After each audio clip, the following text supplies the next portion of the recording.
Visionaries, we're continuing our series on small business owners that not only survived the last recession, but thrived from it. And our guest this week, well, she's been walking the walk.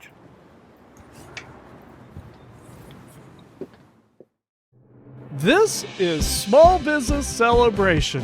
Join us as we learn from successful business owners and successful business leaders about who they are, from where their business has grown, what they have learned, and where their successful business is going. I'm your host, Michael I. Roberts, and we're going to learn something that you can use today to grow a strong and profitable business. Hi everyone, my name is Taylor Sands. I'm the head of selection at Northwestern Mutual, and I'm also a board member at Zero Waste Bakersfield. I listen to Small Business Celebrations because Michael does a great job at highlighting local businesses. And as a Bakersfield native, it's really cool and inspiring for me to see these people highlighted and really be able to glean different information and things that they're doing in the community that are really standing out. If you haven't listened to Small Business Celebrations, I highly recommend it. It is fantastic. Our guest this week is Tracy Walker Kiser of H. Walker & Company. Welcome to Small Business Celebration. Well, thank you, Michael. Thank you for having me. And for visionaries who don't know who you are, tell us a little bit about who you are and what it is that you do. Well, I'm the owner of H. Walker's Clothing Store. My father started the business 49 years ago. We're located in the heart of downtown Bakersfield, and we're just a small men's boutique, really. And what got you into owning a men's clothing store? Well, truly a family business. Okay. I came in and took over the family business. I grew up in it. I loved it. I understood it. I left it for a while to make sure I really did love it. And the rest is kind of history. I mean, I'm a little bit older than 49 years old, so I really did grow up in this business. So I've seen all the changes and everything. And one of the things that's fascinating, this is just from a personal experience of mine, is when I go to a men's store, and I've gone to many a men's store in my time, the most effective salespeople for a men's store tend to be women. and why is that? We know what men like. Okay. I mean, we have that visual. Just like a man can be very honest with a woman, I don't know if a woman can take the honesty. I know I can, and I appreciate it.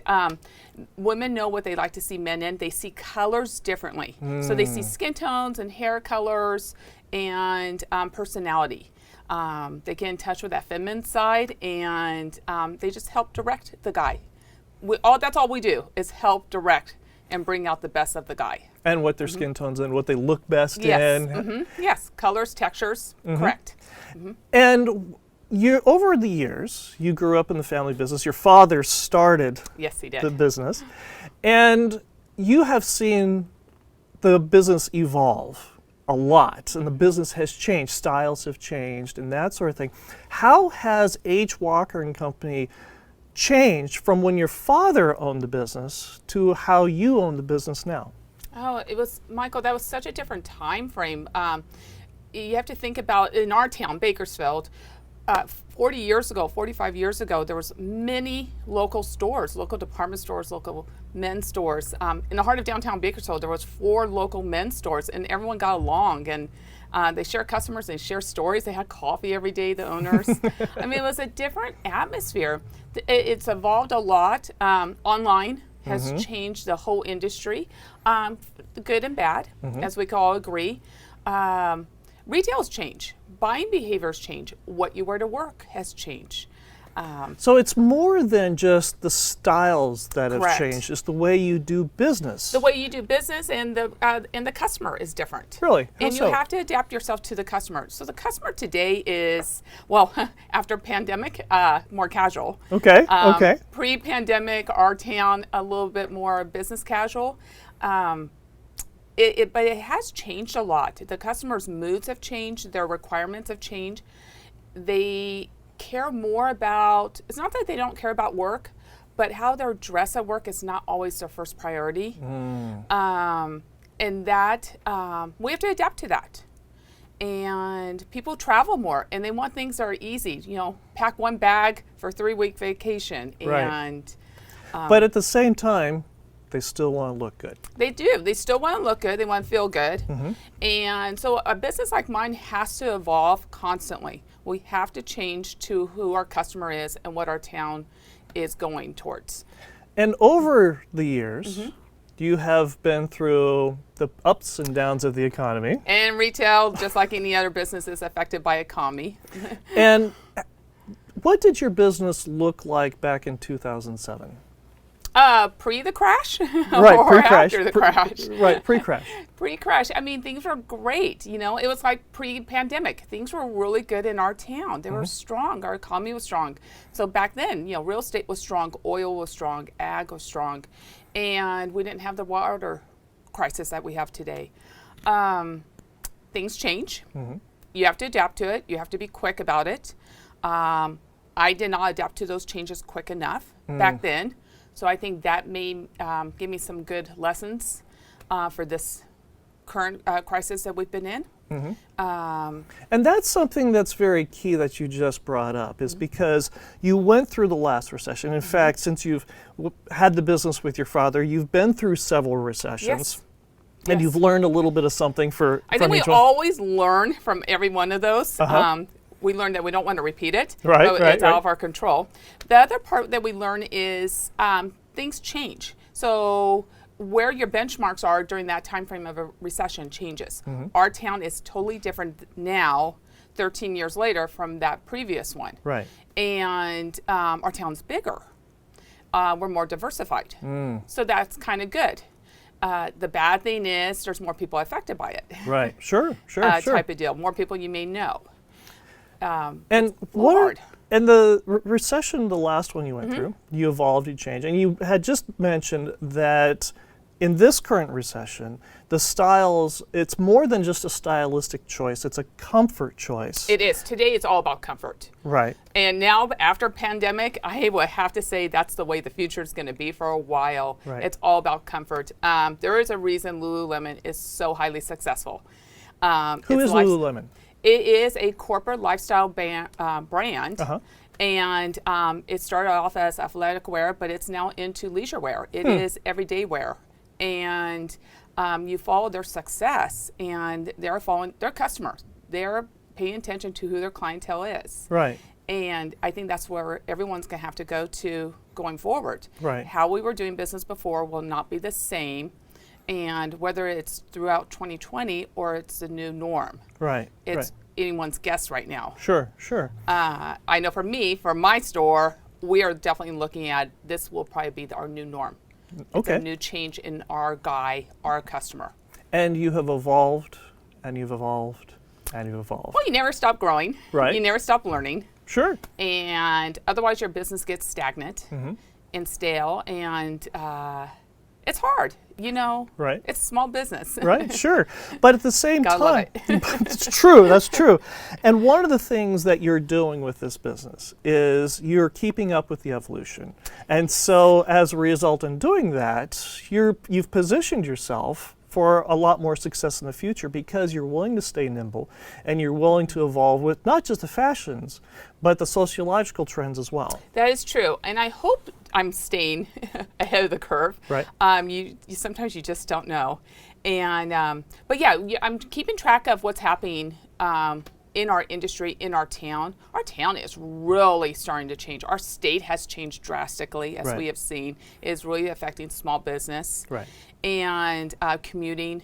We're becoming a commuter city now. Right. We have been, and we're now more so. So those are changes. Right. And you're keeping up with it.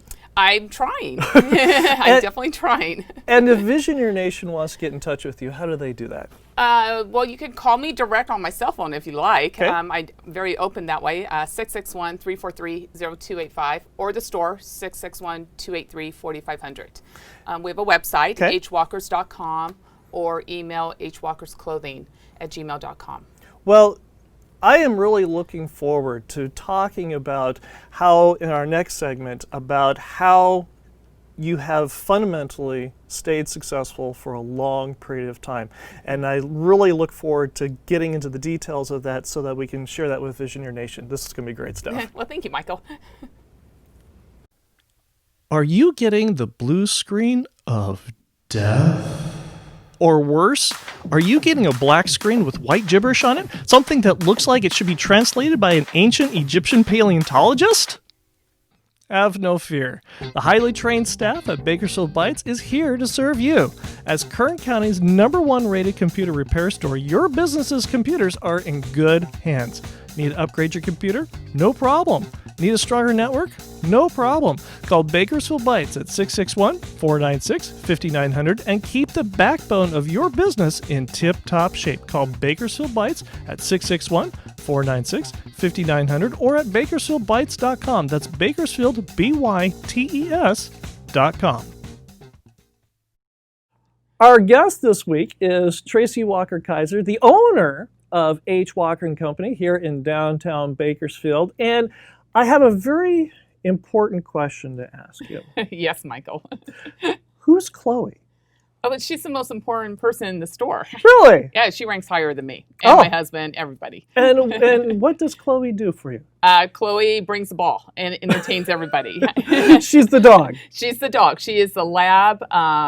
Almost 13 years old. She's been here since we got her. Okay. At 7 weeks old. She is the mascot and the face of H. Walkers. So H. Walkers is a pet-friendly store. It is a very pet-friendly store. In fact, customers do bring their dogs in, especially in the summertime. We encourage them to bring their dogs in. And if Chloe is not, or if their dogs are not getting along or something, we'll put our dog up and let the customers have their dogs in the store and be comfortable. And I'm sure you've had a story or two about what other dogs have done here in your store. Actually, we had a little bit of a racetrack one time with another dog in here, and it was hysterical to watch it. Our store, it was redesigned to be kid and pet friendly. Really? So if something gets banged into, broken, it is just a piece of furniture. It is not something that I'm going to worry about. Right. I don't want people to feel stress. And so we keep it that way. We have a rubber ball, but you could toss the ball in our store for the dogs. Really? And I'm okay with that. Why did you choose to make your store a men's store? A men's store, yes. An upscale men's store, pet friendly. I'm a dog lover. Okay. My husband's a dog lover, and we travel with our dog. And we actually go to places that are pet friendly. Really? And hotels. We don't take her to restaurants unless they're outdoor dining, but even some stores. And you just have a whole different outlook. People just relax. We have people that come in our neighborhood here of downtown Bakersfield that come to see Chloe. She's a stress reliever. They'll take her outside and play with her, and it's really great to see how that happens. You could take someone who's very stressed out and get a dog that's friendly and playful and just as happy-go-lucky to see you. She's a therapy dog. She is a therapy dog. Yeah. And why did you make the conscious decision to do this? Because typically you wouldn't think that a men's clothing store, especially with merchandise that is not the cheapest in the world. That is true. Why would you make this conscious effort to make this shift? Because this is a rather significant shift than to the way your business was when your father owned it. It is. This is my home. This is my second home. Okay. I actually spend more time here than I do at home. And I'm going to run it the way I want to run it. I want everyone to feel comfortable in it. And if it works, why change it? And if it bothers a customer, I'm always willing to accommodate the customer first. Sure. So I always introduce, like for Chloe example, I always introduce Chloe to the customer. Right. And the customer to Chloe. And next question always is, if you're not dog friendly, I totally understand. Right. And we'll take her off the floor. Nice. And because I really do believe it's the customers first. And to that end, you had a very interesting situation that happened earlier today, that you had a customer that was talking about they were very upset that when they went into the business that the business owners and the employees weren't wearing a mask. Correct. And tell us a little bit about your view on that. If you have a customer that comes in and that is uncomfortable with you or any of your staff not wearing a mask, how do you approach that? It's a difficult situation right now, Michael. Mm-hmm. It's very personal for everybody, and everyone's approaching it differently, Mm-hmm. and with lots of confusing messages regarding masks. The stores were told, all businesses were told to, how they had to open and operate. Obviously, our business is different than maybe a restaurant business, so our rules were different. We had to establish what our policy was. Our policy here at the store is there is no mask required. You can wear a mask at your own choosing. And I've always let everyone, my customers, know if they would ask for me to put a mask on, I would put a mask on for them. Mm. And I totally respect their wishes and their safety concerns. And but it is really getting very, I hate to use the word ugly, but it is. It's getting ugly out there right now. People are judging and they're being very confrontational. The masks are causing anxiety for a lot of people, or protection for the ones who are very fearful. And I just think everyone needs to be respectful of their business. What the rules of the business is. You have a right to not shop in the business, but be respectful of whatever their rules are. They are just trying their very best to adapt to the rules that were dished out to them. Sure. And obviously the local businesses have it a lot easier than the corporate businesses. And when people are saying, I can't believe some stores are not open yet, it's because the corporate ones have a very difficult time. They're crossing over many state lines, and they have an HR dilemma to hit. Sure. Whereas us locals, it's just a little bit simpler turnkey sure. kind of deal. But you also do something that's very key. What's that? And that is you actively listen to your customers. Oh, I do. My customers are very honest with me. Really? And I encourage them to be that way. And I do listen to them, and I ask a lot of questions, and I pay attention to their needs. And I think that's important. And that's the reason why you've got that feedback on this very mask issue. Yes. Because some of your customers will want a mask, and some won't. Yep, and we have masks here for the ones who want them. I've had many customers come in and say, "Oh, thank goodness you do not require the mask," and you just adapt to every situation the way you need to adapt to it. Right. I feel like we today could do that. I think there's ways to work around this whole situation. Sure. And being more flexible really does help. One of the other reasons why your business that you inherited from your father yes. has been doing this for so long and has been a fixture in this community for so long is because of your involvement in the community. Yes. And that seems to me to be the long-term success for H. Walker and Company. Well, my dad did volunteer work. My mom did it.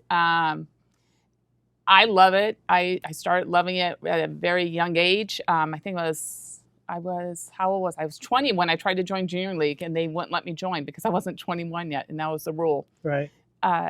I absolutely love doing that community work. And the amount of people you meet, and the more you get to know your town, and there's always training opportunities involved in the community work, and the give back and the feel good. Why would you not do it? Sure. If you have time. But it also does something that's very important. Doing good by being good is getting good. True. That is true. There's a lot of times, though, when you're doing nonprofit work and you're just beating your head against a wall. Right, sure. Or you're exhausted, then you might not be doing as good. Your mental stability is not there. But that involvement in the community and doing good, first of all, it's by giving value first. And we talk a lot about this on the program, is you give value first. Because if the person or the people that you're giving value to, without any expectation of return, long term, they come and they do business with you. They come to know you. They come to like you. They come to know that you're a pet-friendly store and they can be brutally honest with you. Tell us the implications, or why has this strategy, for lack of better terms, worked so well for H. Walker and Company? I think, well, one thing, the great thing about our local stores, our local businesses in our town, and our town in general, we are a give back town. A lot of our entertainment revolves around a nonprofit's fundraiser. Right. And Never say there's nothing to do in there's Bakersfield. always something to do in Bakersfield. There's always some place to volunteer in Bakersfield. There's always some place to give time or money. But so here's the thing. As a local business, it is our responsibility to give back to our community. Right. As a member of this community, it's my responsibility to give back. Why is that? I just feel that's the way it should be. Okay. So it's my way of looking at life. Mm-hmm. And it might not be everyone's way, but it is my way. And our store gives as much as we can afford to give. And a lot of times when I can't give any more merchandise or gift certificates or cash to a nonprofit, I give time. I just find ways. And what are some of the organizations that you give time to? Oh, I give time to Community House, which is a senior activity center. Okay, and why them?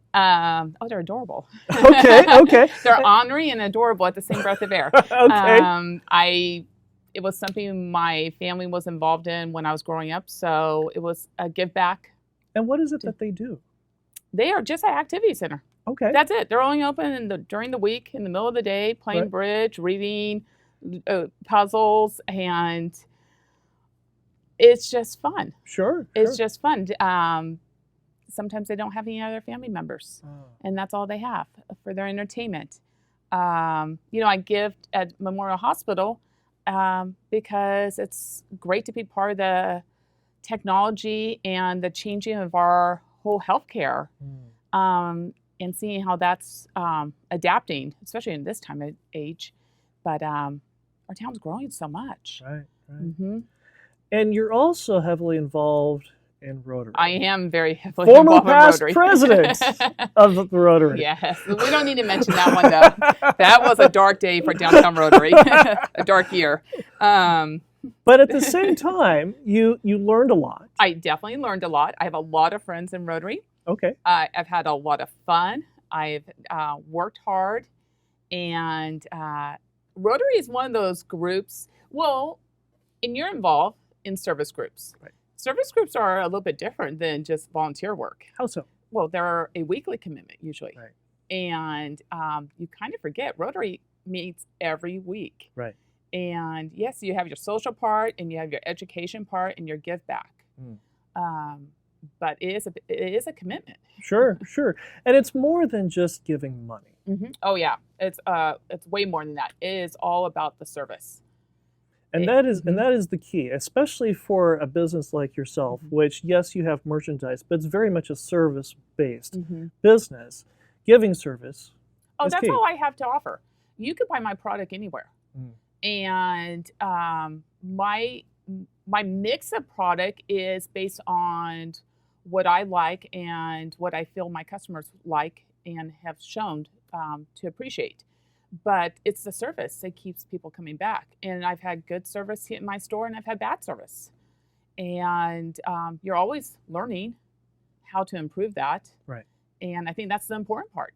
That's the only thing we have to separate ourselves, I feel, is service today. Well, speaking of service, your H. Walker and Company has something very unusual and unique for a men's clothing store. And I can't wait to show Visioneer Nation when we come right back. Hi everyone, I am Ann Hauser, Marketing Director for the Palms at San Loren Senior Living. Hi everyone, it's Jennifer Pitcher, local public and government affairs consultant. This is David Collins with Commercial Trade. Hello, my name is Chad Tonko, founder and CEO of Primaris Market Development. What do these Visioneers all have in common?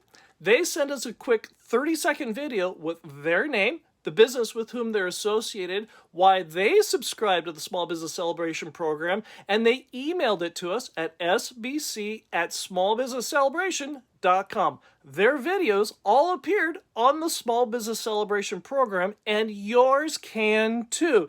Simply shoot a quick 30-second video with your name, the business with whom you're associated, why you subscribe to the Small Business Celebration program, and email it to us at sbc@smallbusinesscelebration.com. Your video could appear on the next Small Business Celebration program, and we look forward to seeing your video today. We're here with Tracy Walker Kiser, the owner of H. Walker and Company, and we are at a very unusual location in her business here at H. Walker and Company. We're at the bar. It's not unusual. Doesn't every business have a bar, Well, Michael? well, this one does, and I think it's a great idea. Cheers. Cheers. Why a bar? And why not? Okay, that's a good enough reason as any. It's good enough reason. It's 5 o'clock all the time somewhere. Exactly. And where did the idea of having a bar in your upscale men's clothing store come from? Okay, my dad had a bar at the original store. And our original store downtown had a full basement. It's where my mom had her office, my sister and I had our study area, play area, the tailor shop, and in the basement also was a bar. And customers would come down the stairs and hang out and visit, have a drink. Maybe, back then, breakfast, lunch, dinner. Sure. Drinking was very, acceptable. Right. At all times of the day. Right. Before the stringent rules of DUI. Yes, that is true. That is very true. When we remodeled the store years ago, I decided to put the bar from the back room onto the floor, and it's a multi-purpose. It is an area where we do gift wrapping and merchandising, selling, and hangout. So it's a very social area, multitask at this area. Sure. But this also falls back onto something that we spoke about earlier, which is this bar gives you the ability to have frank and honest conversation Yes. with your customers. We have really deep conversations here. Many times it'll be at closing time or something, I could go and lock the door, and customers and I just take that next step and really have meaningful conversations. A lot of times I ask for advice. I'm always looking for advice, and they guide me. And they're world travelers, and they see things differently than I see things. Sure. And this gives you an opportunity to get insight from other successful business owners and entrepreneurs who have a much wider worldview than you have. They very much so.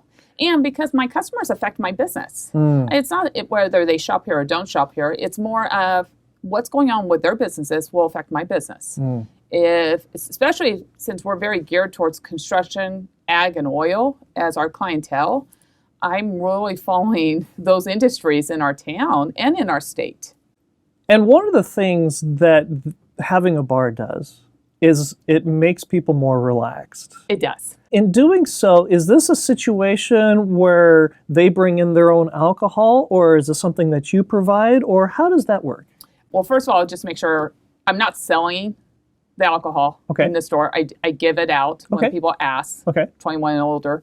I have some customers who bring me as gifts, like the tequila here was brought as a gift from the people who own the company, local people in our town, and then I provide it based on what people like to drink, and yes, and it's based on personal taste and personal touch. And I mean, obviously, there's always like a Coors Light here because that's my favorite beer, and I get a lot of ribbing about that. But it's also not exactly open to everybody. No, it isn't. I also have a coffee pot here, and I have bottled water, and it's whatever someone enjoys. But this also comes back to something that's very key, and that is you're listening to your customer. Yes. And it's what they want and what they appreciate. And combine that with your community involvement has made for 49 years 49 years of the business, which is nothing to sneeze at. No. Well, a couple different things. The bar also acts as something we give back to nonprofits. Really? We actually give out private shopping parties as an auction item. And with the private shopping party, we close down the business for a few hours. You have the whole store to yourself, but we open the bar for the party. Right. It just becomes that social at a different level, but it affects the community, and it raises a lot of money for the nonprofit, and we feel good about it. Sure. I mean, and it's fun. How are you planning for the future? That's a very good question, Michael, and it's very difficult. Right. In our industry right now, it's very confusing what's going to be for our future. We deal with, we have clothes made all over the world. Our manufacturers have distribution centers and warehouses everywhere. But a lot of the resources come from key areas that were closed down. Italy, the mills, where all of our fabric is coming from for majority of our lines is coming from Italy, or the buttons, or, you can knock China if you want to knock China, but China owns a whole lot of the resources to make clothing for everybody. And that's when you realize where you've put too much into one area, is when you have these kind of pandemics. As with a lot of other businesses. Yes. Diversify. I know. And, we now have realized it in our own country. We needed to bring back a lot of things here in our own country, made in the USA, and we could turn it around faster. Sure. My industry is definitely very affected by that. Right. There is no mills for textile mills for clothing or fabric in the United States anymore. Wow. And that's huge. Sure, everything's gone to China, the Philippines. Yeah, Italy, it's all gone abroad. Exactly. What is one thing that Visioneers could do today to grow a strong and profitable business? I think it really is going to depend on, are you going after the global economy or the local economy, how you're going to approach it. Really? Obviously, we've seen a lot of places where the stay-at-home orders were longer. And they were very much more stringent than our town was. I felt like our town was pretty easygoing on a lot of it and very respectful. They had to resort to online. There was no other option. Right. They had to resort to delivery to their house. And that consumer has now been trained. That's the only way they're going to be shopping. Right. Whether it be their groceries or clothing or furniture, that's how they're going to shop for their future probably. Right. They've been changed. Who knows how. I'm still a touch feel kind of person. Sure. So I want to go into a store. I want the whole experience. Right. When I go pick out my fruit, to pick out my clothes, to picking out a car. Right. Everyone's going to look at this differently. Right. And I don't think anyone knows just yet how people are going to come out of this. Right. Because we're not there yet. And it's only been 3.5 months. Right. 4 months for some. If this goes on all year, will that change the mindset of the people? But you're already putting things in place. Yes, definitely already putting things in place. In fact, I have to start doing my seasonal buying for next spring. Right. Starting in a couple weeks. And I'm already looking at that. And will my customer be traveling by then? And that's a big component of my business. Will they go back to a little bit stricter dress code in their workplace? I'm looking at those kind of things right now. I'm also looking at, are they embracing the exercising now that you can exercise again, in a gym, or are we going to keep the COVID-19? Sure. And it all affects the future of all these businesses. But you already have a bar. Yep. You already have a lot of communication direct with your clients. I do. Customers. And so that will help a lot. It's really guided me so far. There was many times during this time frame, especially in that first couple weeks, I was trying to stay positive. And then I was like, okay, well, maybe this is the time to close the business. This is maybe that time. You never know. You always want to get out when you're at the top of your game. Right. And I was looking at it. Maybe do something different. And I'm always keeping my options open. And then I decided, you know what? I'm not going to let this beat me. I'm going to reopen. I'm going to reopen my way. And run with it. And so far, it's been a good decision. Good. And I can't say it's been easy. No. I don't think anyone can say it's been easy. But I will say that going forward, if you do not pay attention to your customer, you will lose your customer. Tracy, thank you very much for your wisdom and for being on Small Business Celebration. And cheers. Cheers. Are you getting the blue screen of death? Or worse, are you getting a black screen with white gibberish on it? Something that looks like it should be translated by an ancient Egyptian paleontologist? Have no fear. The highly trained staff at Bakersfield Bytes is here to serve you. As Kern County's #1 rated computer repair store, your business's computers are in good hands. Need to upgrade your computer? No problem. Need a stronger network? No problem. Call Bakersfield Bytes at 661-496-5900 and keep the backbone of your business in tip-top shape. Call Bakersfield Bytes at 661-496-5900 or at bakersfieldbytes.com. That's bakersfieldbytes.com. Who is a visioneer? A visioneer is a business leader who is a pioneer that has vision. A visioneer is someone willing to see the world not as it is, but as it could be, and is willing to do something about it. A visioneer is ethical, smarter, faster, and leaner than the mainstream competition. A visioneer gives value first because visioneers are in the business for the long haul. Visioneers understand the difference between saving money and earning a profit. Visioneers define their destiny. Visioneers create their own luck. Visioneers surround themselves with successful, like-minded people. Visioneers are renegades who defy the mainstream competition and are ready to change the world. Are you a visioneer? Join the Visioneer Tribe with Small Business Celebration on LinkedIn, Facebook, and Instagram today.